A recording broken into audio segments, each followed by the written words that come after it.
Salut à toutes et à tous.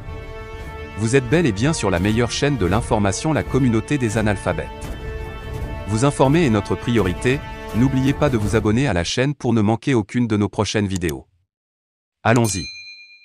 Depuis 3 semaines, un groupe d'officiers et de civils comploterait pour renverser le régime CMT par les armes.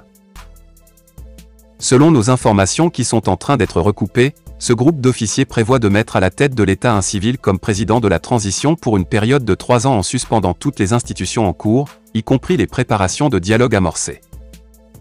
Les officiers dans les forces de défense et de sécurité d'origine soudanaise, venus au Tchad en 1990, doivent impérativement rentrer chez eux.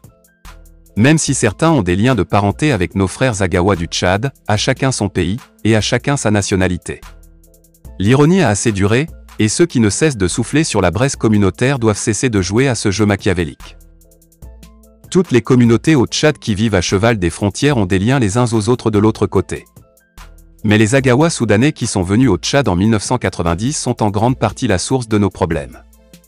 Le régime MPS leur a permis d'avoir le Tchad comme un butin de guerre depuis 31 ans, pendant le règne de feu Idriss Déby.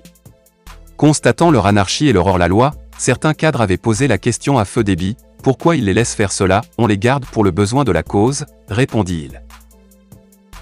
Maintenant sang est assez, les faits et actes de ces Soudanais dépassent l'entendement jusqu'à éclabousser nos frères Agawa tchadiens dont la majeure partie est victime. Les nôtres sont connus, et ils sont tous métissés aux autres communautés tchadiennes, ils s'appellent Agar, Sabre, Erdimi, Koti, Isaka Diar, Itno, Déby, Djamou, Erdebou, Kerankeno, Trigo, Youssouf Boy, et tant d'autres sont connus et vécus avec les Tchadiens sans problème. Les exactions que posent les Agawa soudanais sont encore plus graves dans les régions reculées du pays, en province et dans les villages tchadiens, et cela pose un vrai problème de société et met en mal la cohésion sociale entre Tchadiens. La vérité est que tous les Tchadiens le savent, le croient, et en ont marre. Certains n'osent le dire au Tchad par peur de parler de ça. La peur d'être assassinés ou brimés, car ils sont complètement désarmés tandis que ceux-là sont armés même en étant des civils.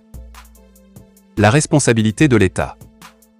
Il faut aussi que l'État prenne ses responsabilités, car il y a des faits qui encouragent les volontés d'entreprendre de ceux qui ne sont pas tchadiens, et qui sont aujourd'hui plus royalistes que les rois. Pourquoi cantonner les forces Toroboro dans le territoire tchadien sans l'aval de la CNT, CNT qui fait office d'Assemblée nationale? Pourquoi accepter le cantonnement de ces Toroboro qui ont mis à sang et à feu le Darfour jusqu'à s'immiscer dans les sphères politiques tchadiennes? Les forces Toroboro qui ont quitté la Libye et ailleurs sont toutes stationnées aux confins de la région d'Anjarès et autres villes et villages frontaliers avec le Soudan, en continuant à recruter dans les camps des réfugiés. Accord de Juba ou pas, il faut cesser que leur PGA soit décaissé du trésor public tchadien.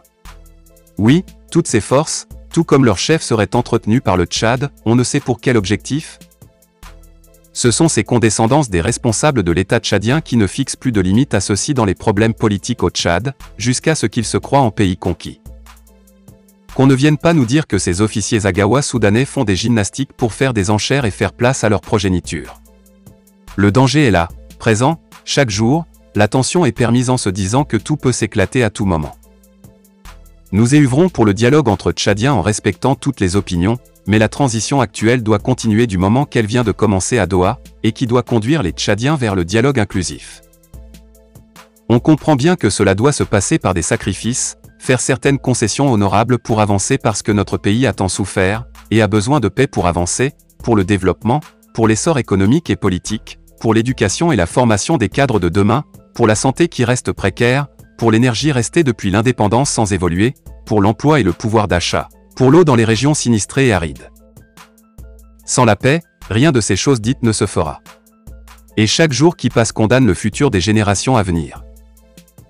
Aucun coup d'État ne sera toléré par les Tchadiens, parce que ceux qui s'y préparent le feraient pour leur singulière personne, pas pour le peuple tchadien tenu en laisse pendant 31 ans.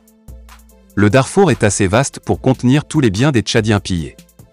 C'est donc sur ce petit pas d'information que nous allons nous séparer. Partagez la vidéo avec les amis si vous l'avez trouvée intéressante, abonnez-vous à la chaîne si ce n'est pas encore fait et à très bientôt pour de nouvelles vidéos. Bye bye.